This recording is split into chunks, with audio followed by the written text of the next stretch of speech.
Hello, hello. Thank you for coming back to my channel today, or thanks for coming for the first time if you're new. Tonight I would like to do something fun. I think it would be fun. I want to do my birth chart, I guess is what they're called. I always do horoscope videos on here, so this is a more in-depth version of your astrological makeup and personality traits that you have, I guess, based on that. So I'll do mine, and I think it would be really fun if you wanted to do yours as well, and just we'll see how accurate they are. My friend was actually she did it for me, and one of my best friends, she was looking up all of my information and everything and telling me what all my different signs were in the different sun, moon, things like that. So she gave me a really brief version of what I'm supposed to be, but I think it would be fun if we dive a little further into it. So she had used the website Cafe Astrology, and you can just get your free birth chart. So that's what I'm gonna do, and I hope that you enjoy. If you look up yours, let me know what it said about you and if you thought it was accurate or not. Okay, so the first thing it wants you to do is put in your name. So I'm putting in Hannah, and then it wants you to choose the gender that you identify with and your birth date. So I'm putting in my birth date, the year, month, and date that I was born, and then you need to know the time that you were born, or you don't need to, but I guess it makes it more accurate. And I'm pretty sure that I was born at like 3 a.m. And your birthplace. Took a moment for me to find it. Alright, there. Alright, so here is my natal chart report. So it's going to give me my planet positions, ascendant, and houses. And if that sounds like gibberish to you, it does to me too. I don't know a whole lot about astrology, but I think it's pretty interesting. So let's do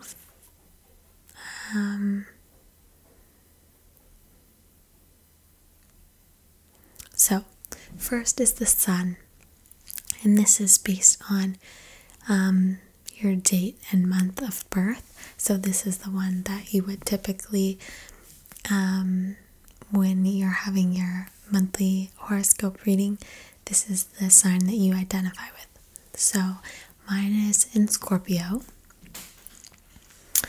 It says that Scorpios are known for their intensity, that they're determined folk that absolutely throw themselves into whatever they do, but getting them to commit to something is rarely an easy task. In fact, it's better not to try to get them to do anything. Solar Scorpios absolutely have their own mind, and their primary motivation is unlikely to be prestige or even authority. Their power can be absolutely of the behind-the-scenes variety, just as long as they have it. So here is what it says for a short description.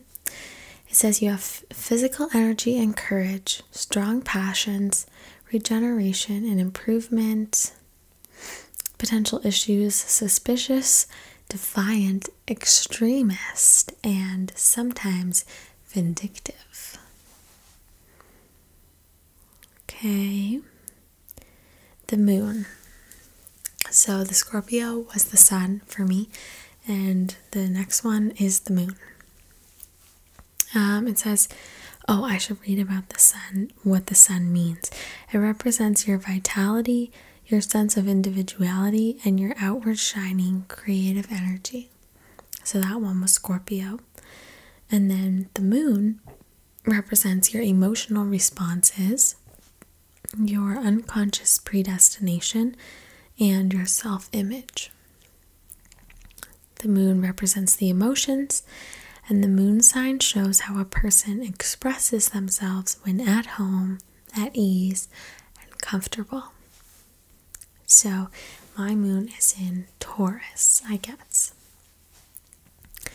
It says familiarity is important to lunar Taurans. These people are earthy and strong-willed. They feel with their senses, and they're pretty much rooted in their ways. They revel in material comforts. In fact, building a solid and comfortable home and foundation helps to keep them feeling safe and content. It isn't wise to try to push lunar Taurans into doing anything, but once they've made a commitment, they're persevering. There's a steadiness to this position of the moon that is comforting to those close to them. But the conservative streak in these natives can be maddening to more progressive personalities. They tend to go out of their way to avoid messy or unpredictable situations, crises, and emotional displays. Instead, they focus on creating a reliable and secure life around them. In relationships, lunar Taurans may not easily recognize their partner's need for change, growth, or emotional stimulation. So I feel like this is probably, I probably identify with this a little bit more than the Scorpio. Scorpio is extremely passionate and intense, and I don't know if that's completely me. I find that I'm not that intense. The short description of the Taurus moon is sweetness itself, convinced of their ideas and strong-willed, foresighted and willful, knows how to trust, appreciates all the good things in life, and appreciates and protects nature. That's good. Possible issues are excesses in pleasure, laziness, thoughtlessness, potential. All right. Now,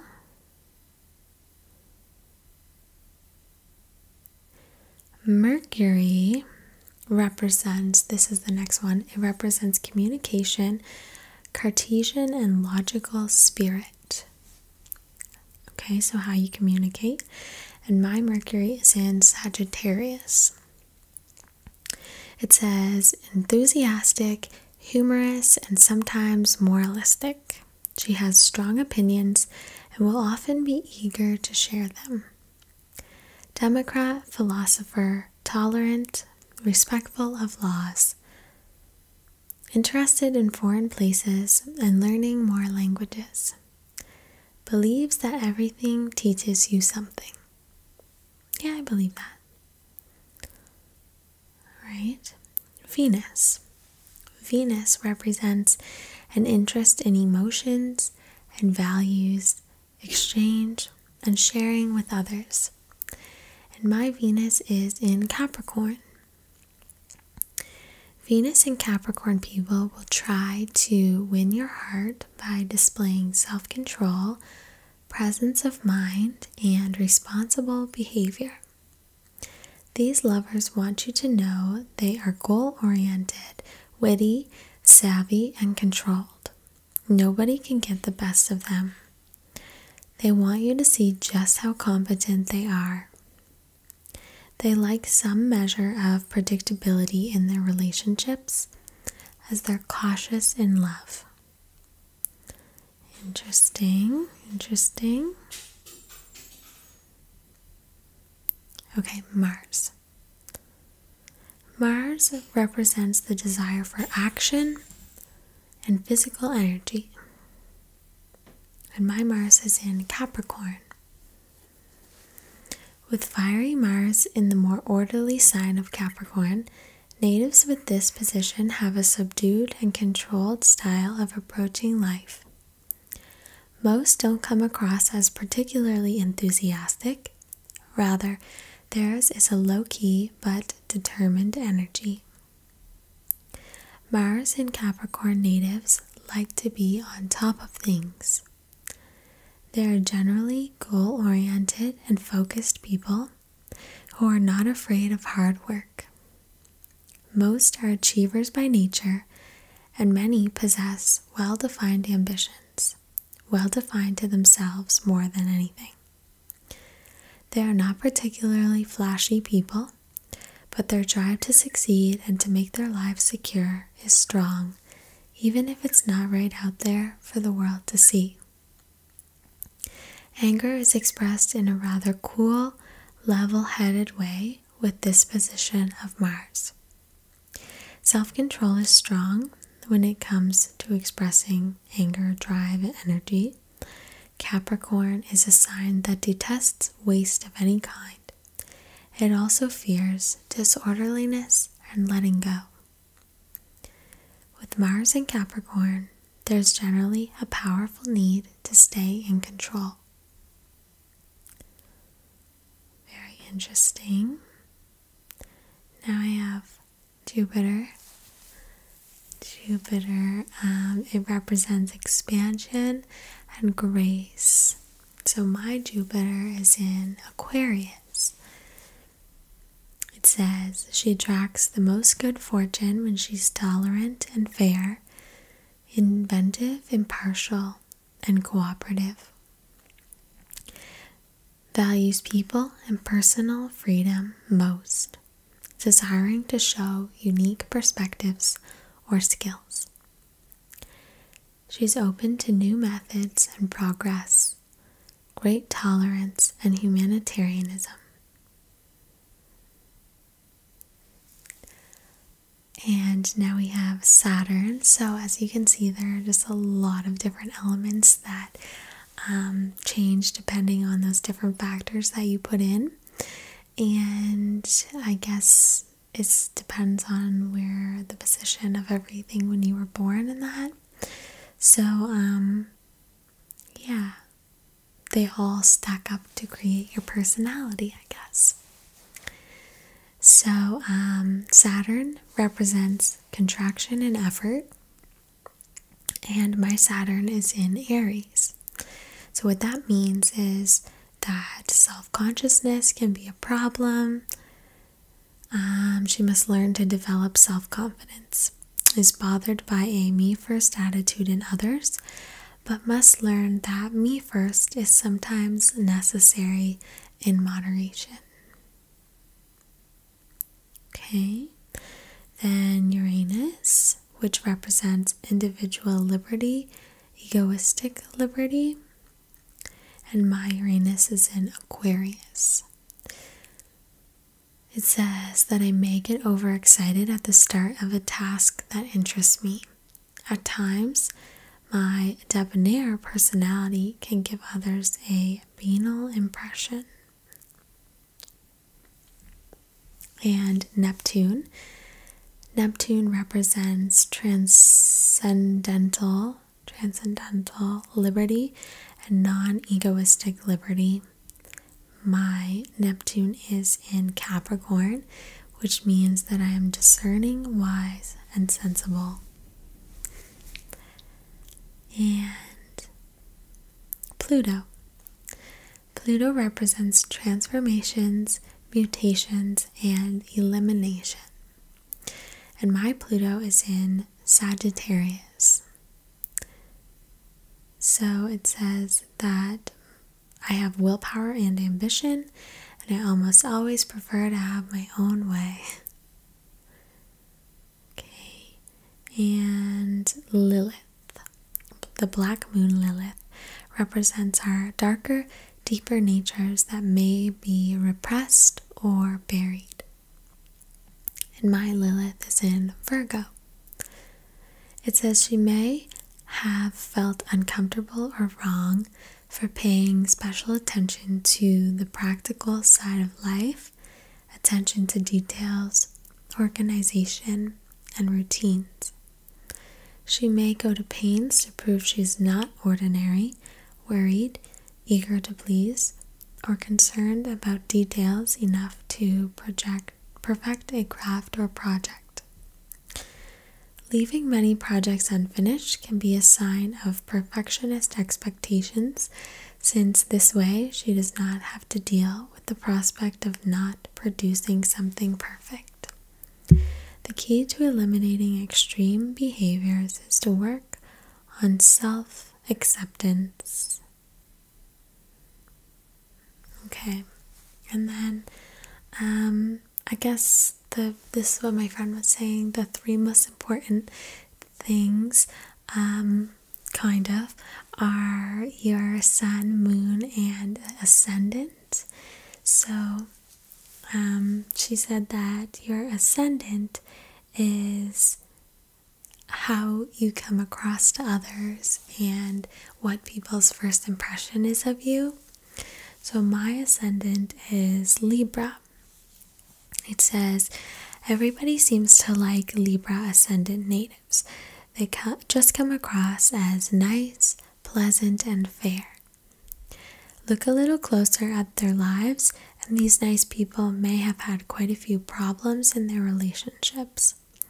Some of them have had a string of relationships, and it can be hard to imagine why. These natives attract others to them effortlessly. Besides, they simply don't know what to do with themselves without a significant other. Libra rising generally appear to be smoothing everything over.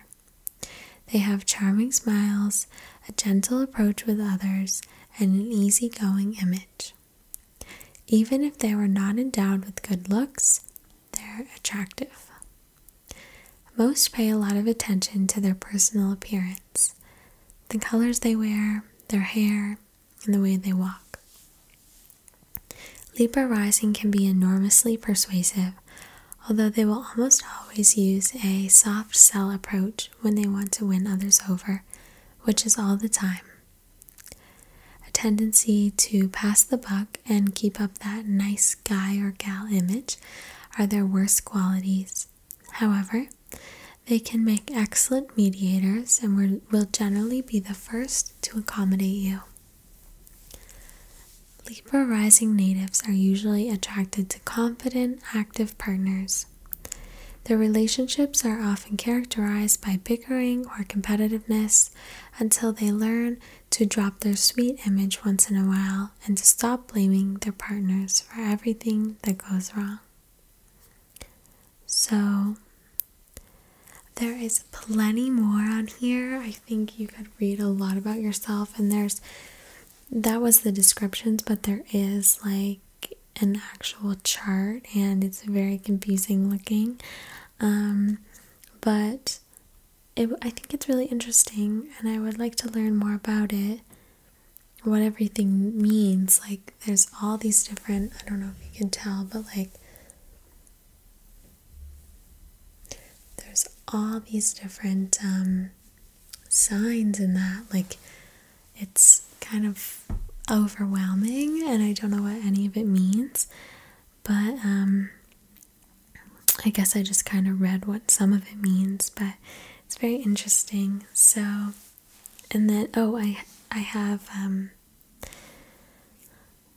not exactly sure what any of this means, but I have 5 masculine traits or something and 5 feminine traits, so equal. And yeah, so I think it's interesting. I definitely don't know a lot about it at all, but if you do, I would love to learn more, and let me know if you try it, because I think it's interesting.